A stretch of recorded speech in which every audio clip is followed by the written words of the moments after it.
Good evening, Australia. I'm really excited about being here. I brought out my new show, Some Mothers Wish They Hadn't. You're about to watch a little preview of it. I hope you're going to like it, and I hope I can perform for you sometime down the track. So sit back, relax, and enjoy.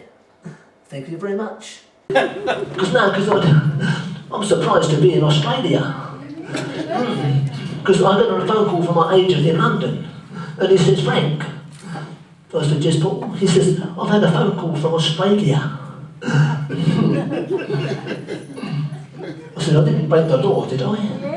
They said, no, they'd like you to come to Australia to do some shows. He said, you've got to phone Jenny. I said, I can do that. But every time I phoned, she's engaged. I left a message and she got back to me. I don't think she realised she was phoning England. She probably hasn't got the bill yet. She said, but look, we've got a lot of very intelligent people at our village. I think she's a comedian. No. And she says that before you come, Frank, she says, I'm going to have to ascertain your intelligence. She says, I'm going to ask you a series of questions. If you get the questions all right, you get to come to the show. I said, right. She says, okay. I said, corral. She said, that wasn't a question, Frank. I said, no, but I was quick. She said, right, the first question, Frank. How many days of the week begin with T?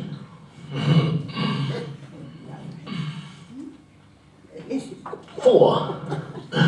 Tuesday, Thursday, today and tomorrow. She says, I'll give you that one.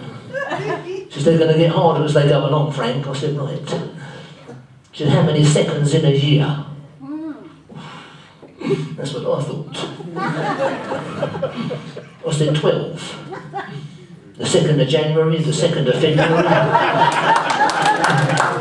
I was on a roll, 2 out of 2. I couldn't believe how well I was going. She said, well, you won't get the 3rd one. I said, right. I said, give it to me. She said, how many D's in Rudolph the Red-Nosed Reindeer? Took me 5 minutes.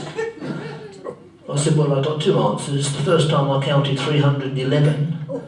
The 3rd time I counted 331. She said, you idiot, Frank, there's not that many. I said, yes, there is. I got all 3 right. Wow, I was so excited. I thought the first thing I'm going to do is give Betty the good news. Because she doesn't get a lot of good news, my bet. So I quickly went home, and when I got there, she'd gone out. Gone shopping. Left me a little note on the kitchen door. One that was leaning up against the wall. Had a problem with the hinge, but I'm halfway through fixing it. Just as well it's summer. But she left a note. She said, I've gone shopping, can you just do a bit of tidying up? I thought, I can do that. I can do that sucking thing, you know? The vacuuming. So I got the vacuum out and I'm going around the house, sucking. When I noticed the bird cage was a bit messy, I gave it a little suck. Next thing I know, the budgie's dead. He died of the flu into the fan. I thought, I'm in trouble now. It's a favourite budgie, Bobby. So I raced down to the pet shop. I said to the owner, I said, I need a new budgie, Bobby. Had an accident. I said, I need a yellow budgie with a red head. He said, I can't help you, Mr. Spencer. I said, well, I'll tell you what, I'll take the yellow budgie and I can paint his head red. He said, you can't do that, Frank, you'll kill it. I said, no, it'll be all right. I went back 10 minutes later. I said, the rotten budgie died. He said, I told you that paint would kill it. I said, it wasn't the paint. I said, it was the heat gun taking off the whole colour. Just a little mistake. Anyway, Betty came home and she was extremely upset. She said, I can't believe you killed my budgie. I said, I know, it was an accident. I was just sucking and it got in the way. Didn't have real strong wings. For a few moments it was like hovering. It was gone. She said, well, you need to make it up for me, Frank. I said, okay. I said, what if I take it out for dinner? I said, do you like going out a bit of whining and dining? I said, I'll take you to a nice restaurant. So we jumped into my new car. I got a BMW convertible. It used to be a Volkswagen. I converted it myself. It's got all the mod cons, you know. I put one of those little CD player things in. Useless. I cut all my LPs down. None of them worked. And it's got those layback seats. Mine lay back so far you drive by the sunroof. So we went out, I took her to a nice little restaurant and had a meal and had a little drinkies.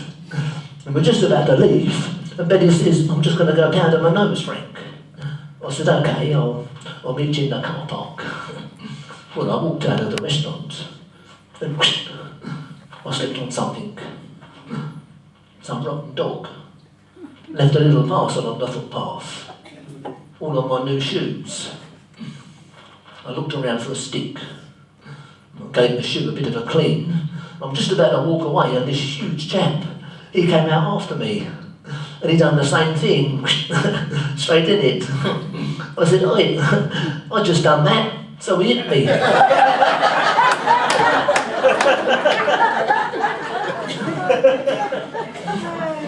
I couldn't believe it. I killed the budgie and got thumped.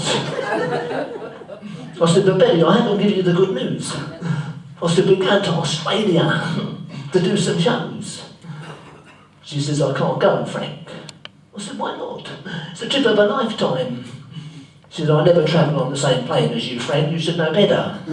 Things always go wrong. I said, but I can't leave you on your own. She said, I won't be on my own. I thought, oh. Mother-in-law's coming. I don't like my mother-in-law. She's always picking on me, mainly because of my build. She reckons I'm too skinny. Last time she was down, she looked at me and she said, good God, Frank. She said, you're so skinny. She said, I've seen more fat on a greasy chip. She said, if you put your tongue out and stood sideways, you look like a zit faster. And she's the opposite. She's the big lady. She's that big, doesn't matter where you sit in the house, she's always next to you. Yeah.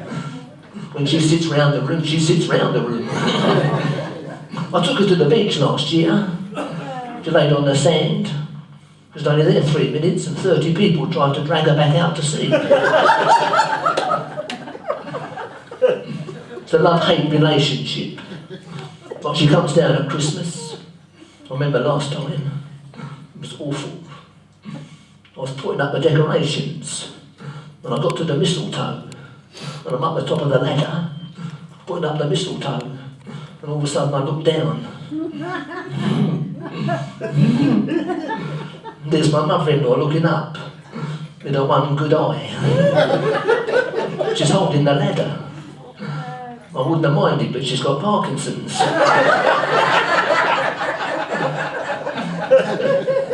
I'm hanging on for grim death to the paper decoration. And she looks up at me and she goes, Frank, would you kiss me under mistletoe? I said, I wouldn't kiss you under anaesthetic.